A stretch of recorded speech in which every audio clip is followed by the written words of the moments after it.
Nos urge estudiar la Biblia de manera seria. Necesitamos teología. Prepara tu Biblia, prepara tu corazón. Acompáñanos.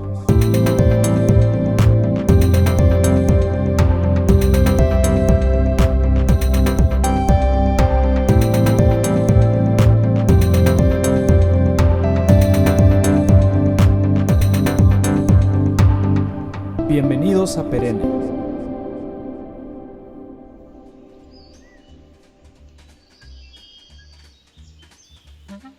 El camaleón habita en la selva y casi todos son diurnos, pero los hay nocturnos también. Son muy lentos y necesitan de su lengua para atrapar a sus presas. No son animales sociales. Cuando dos de ellos establecen contacto visual, inmediatamente cambian de color. Sus cambios de color están relacionados con las modificaciones de luz o temperatura. Ocurren de acuerdo al estado de ánimo del camaleón. Esto le permite adaptarse a cualquier medio. Estos cambios de color le permiten adaptarse a cualquier medio y estos animales no tienen oído. No tenemos nada en contra de los camaleones, no tenemos nada en contra de estos animalitos, pero nos llama la atención porque nosotros no somos como los camaleones, que nos adaptamos a cualquier medio. Tito no era como los camaleones.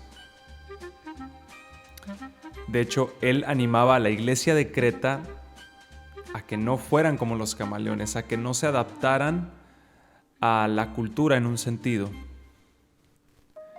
Los cristianos no nos adaptamos a cualquier medio, a las tendencias, a lo que está de moda.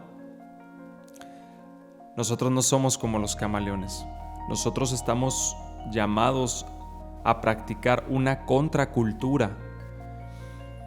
Ahora, de acuerdo a un artículo muy interesante, la contracultura son los valores, tendencias y formas sociales que chocan con los establecidos dentro de una sociedad.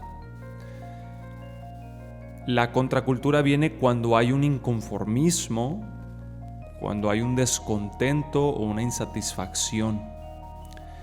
El término fue acuñado por el historiador Theodore Roszak en su libro de 1968, El nacimiento de una contracultura. Aunque hay tendencias contraculturales en todas las sociedades, el término contracultura se usa especialmente para referirse a un movimiento organizado y visible cuya acción afecta a muchas personas durante un periodo considerable. Así pues, una contracultura es la realización más o menos plena de las aspiraciones y sueños de un grupo social. Podemos considerar ejemplos como el romanticismo del siglo XIX, la bohemia que se inicia en el siglo XIX y dura hasta hoy, la generación beat norteamericana de los años 50, los movimientos contraculturales de los 60, influidos por la generación beat, el movimiento hippie, nacido en los años 60 en Estados Unidos, y el movimiento punk de finales de los 70 hasta hoy. Y hay algo que llama la atención, y es que una contracultura, según este artículo, puede afectar a muchas personas durante un periodo considerable. Y hay algo que nos da esperanza al pueblo de Dios, es que la cultura que nosotros practicamos es la cultura del cielo y es una contracultura a la cultura que practica este mundo, pero esta cultura del cielo no solamente va a afectar a un periodo considerable, sino que últimamente va a afectar por toda la eternidad. Va a cambiar drásticamente este mundo en el cual vivimos. Y eso es lo que Tito quiere transmitir a los cristianos cretenses, a que ellos practiquen una contracultura, una cultura contraria a la cultura cretiza, a la cultura cretense, una cultura mentirosa, como lo vimos en el episodio anterior. Y eso es lo que la Biblia nos anima a nosotros también, nos manda a nosotros también a no adaptarnos al tipo y a las formas de este mundo, a los moldes de este mundo. Y bueno, vamos a profundizar en esta segunda parte a nuestro estudio de Tito, y veíamos que Tito tenía que reemplazar a los líderes corruptos. Pablo identifica a esos falsos maestros como esos de la circuncisión. Eran judíos étnicos cretenses que decían seguir a Jesús, pero de manera similar a los problemas en Galacia, estos falsos maestros mandaban a los cristianos no judíos que tenían que circuncidarse, decían ellos. Les decían que tenían que seguir las leyes de la Torá también, y les importaba más el dinero que la iglesia. Estaban obsesionados estos falsos maestros con los ritos y con los mandamientos de hombre. Decíamos que aunque decían seguir a Dios, pues su manera cretense de vivir lo negaba. Y uno de los problemas de estos falsos maestros es que gracias a estos falsos maestros, estos líderes corruptos, ahora había hogares cristianos que eran un desastre total. Y esto es simplemente una causa de falsas enseñanzas. Cuando hay líderes corruptos al frente, que solamente les interesa las ganancias, que no les interesa la grey. Esto es algo que pasa cuando hay líderes corruptos. Los hogares cristianos se vuelven un desastre. Cuando no se predica el evangelio tal y cual es, eso repercute en los hogares, en las familias cristianas, volviéndose un desastre. Y esto era lo que estaba pasando en Creta con los hogares cristianos. Había mucho libertinaje. Como no se estaba enseñando la palabra de una manera correcta, había mucho libertinaje en los hogares cristianos de Creta. El resultado de esto, dice Pablo, es que el mensaje de Jesús es desacreditado. Esa es una de las consecuencias de hogares cristianos que viven en un total desastre. Es que el mensaje de Jesús es desacreditado. ¿Sí? La gente no cree en el mensaje de Jesús. Otra de las consecuencias es que las personas acusan con maldad a los cristianos. Ahora tienen buenas razones para acusar a los cristianos cuando ven que su vida no es diferente. Y otra de las razones, otro de los problemas de esto es que el mensaje cristiano no es convincente, no convence a nadie últimamente. El mensaje cristiano no es persuasivo ni atractivo para nadie. Entonces esto es un problema mayúsculo. Pablo en un movimiento que hace ahí, maestro, describe el lugar cretense de Jesús. ¿Cómo debe de ser el hogar cristiano? ¿Cómo deben de ser las familias cristianas? Y Pablo dice ahí en Tito que debían de ser hombres y mujeres llenos del Espíritu Santo, llenos de integridad y de dominio propio, que puedan ser modelos de carácter para los jóvenes, para los que son más jóvenes.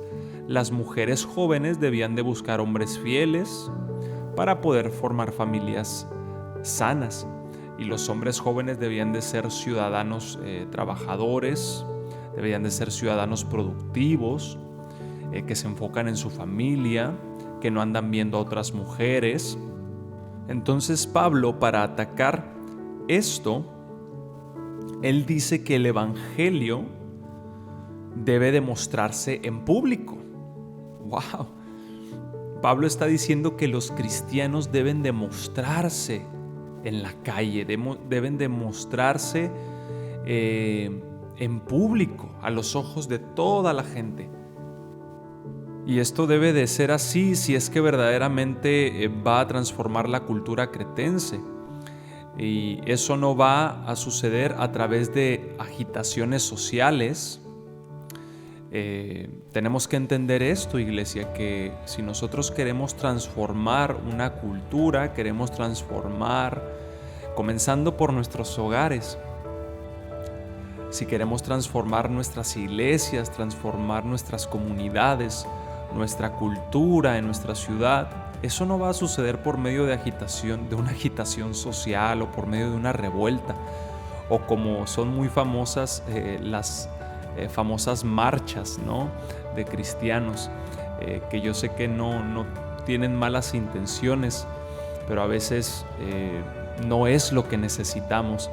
Recuerdo anteriormente, años atrás, estar sentados estudiando la Biblia con un maestro muy prominente de las Escrituras, y él estaba hablando acerca de este tema precisamente, y él nos decía cómo se lamentaba de que los cristianos intentaran cambiar una cultura haciendo marchas para Jesús.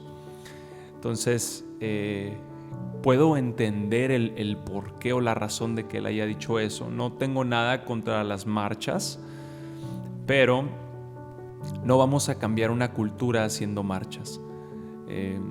Y eso es lo que Pablo intenta decirle a Tito. Si van a transformar la cultura verdaderamente, tienen que mostrar el evangelio en público. No va a suceder por medio de agitaciones sociales o de revueltas o de marchas, o de que los cristianos se aíslen de la vida pública o de la vida urbana. El mensaje cristiano será completamente evidente para los cretenses cuando los cristianos participen completamente en la vida pública, cuando sus vidas y sus hogares se vean similares a los demás a primera vista nada más. ¿Sí? Pero después de mirarlos atentamente, eso es muy lindo, sus vecinos descubran que los cristianos, gracias a su fe o a su devoción a Dios, viven bajo un sistema de valores totalmente diferente y totalmente más alto que el de la cultura presente. Y esto es maravilloso, porque hay muchos cristianos que se aíslan de la vida pública, no queriendo contaminarse, encerrándose en cuatro paredes.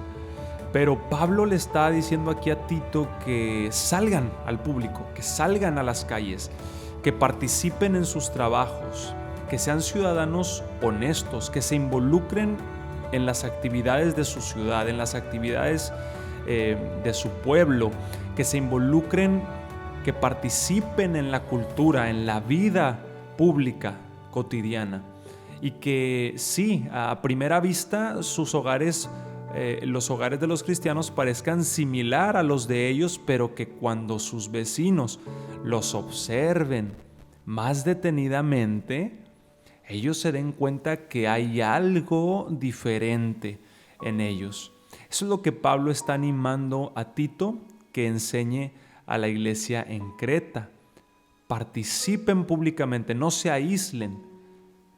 Participen completamente de la vida pública, participen de la cultura, pero no se adapten a ese medio, no se adapten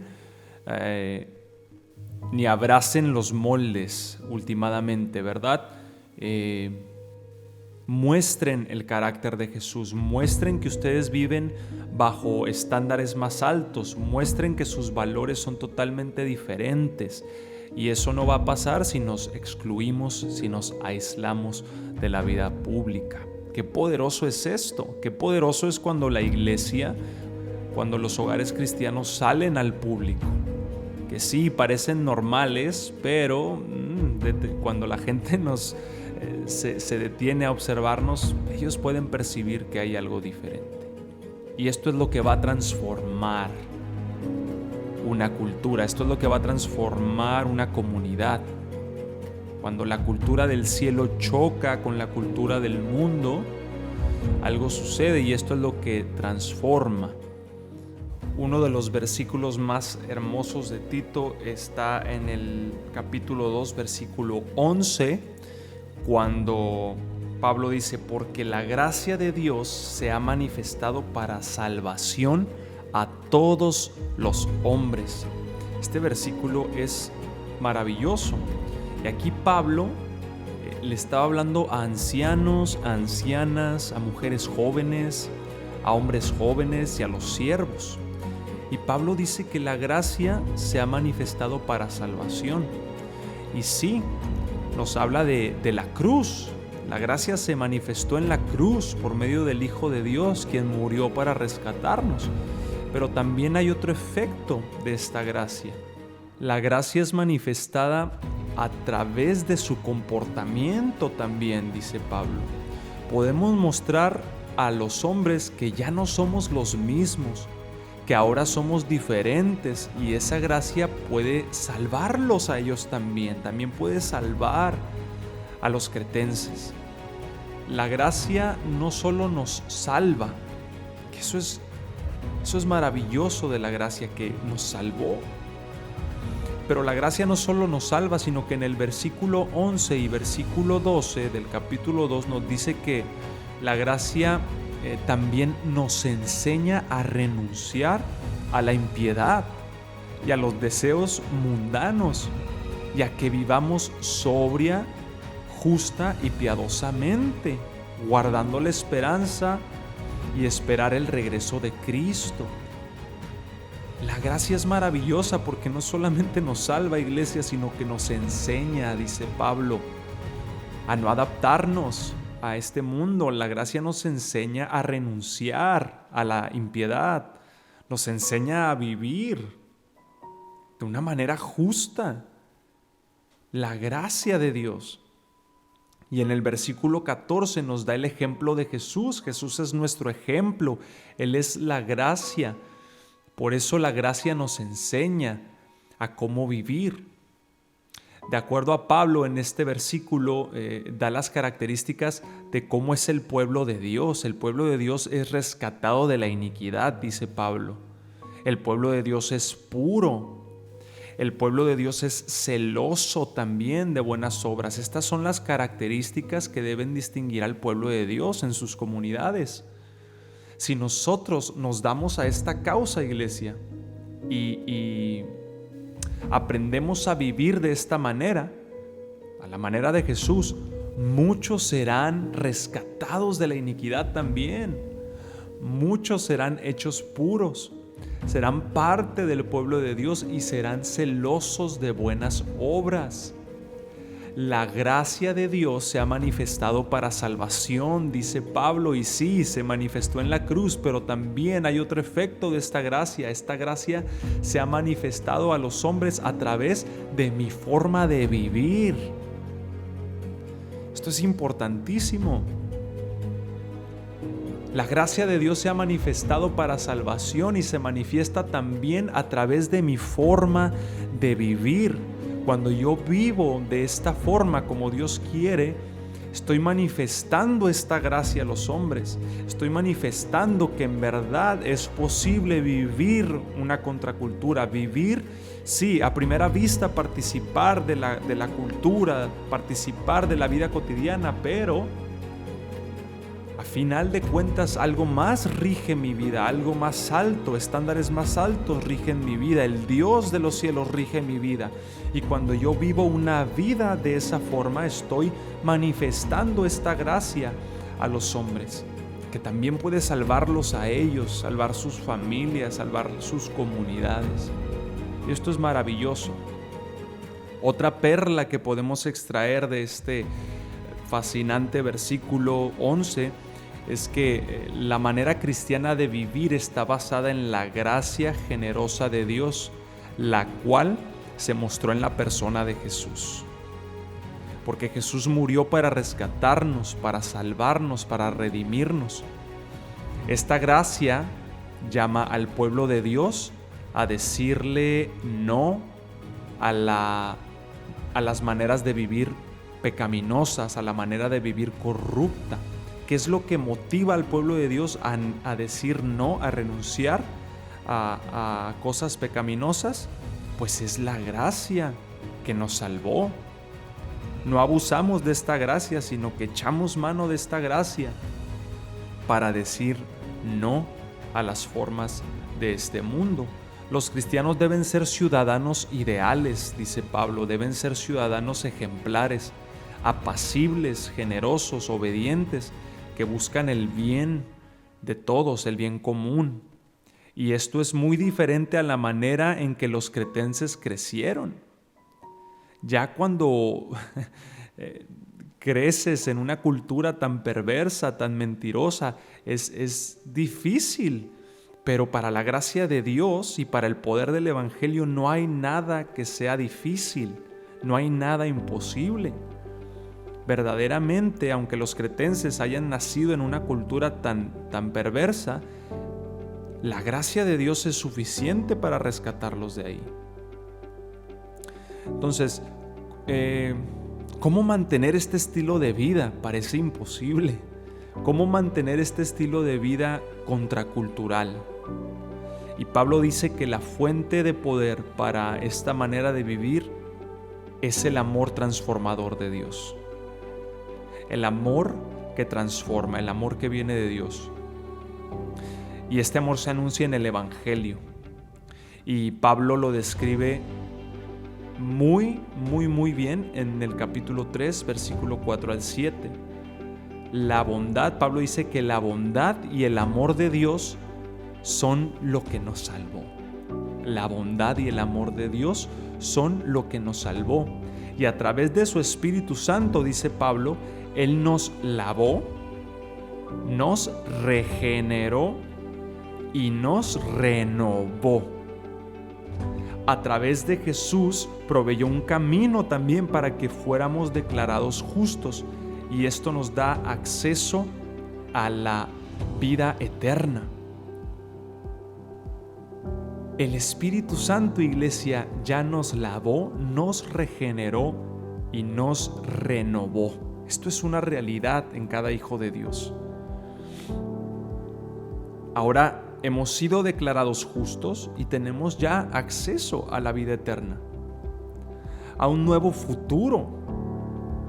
Tenemos acceso a un nuevo futuro, y esta verdad es lo suficientemente poderosa que puede producir una nueva clase de personas, una nueva clase de comunidades, una nueva clase de iglesias. Esta verdad, la verdad del Evangelio de la que Pablo está hablando aquí en los versículos 4 y 7 del capítulo 3, esta verdad, este Evangelio, por eso Pablo dice en Romanos, no me avergüenzo del Evangelio porque es poder de Dios. Iglesia, no hay nada más poderoso que el Evangelio de Cristo Jesús.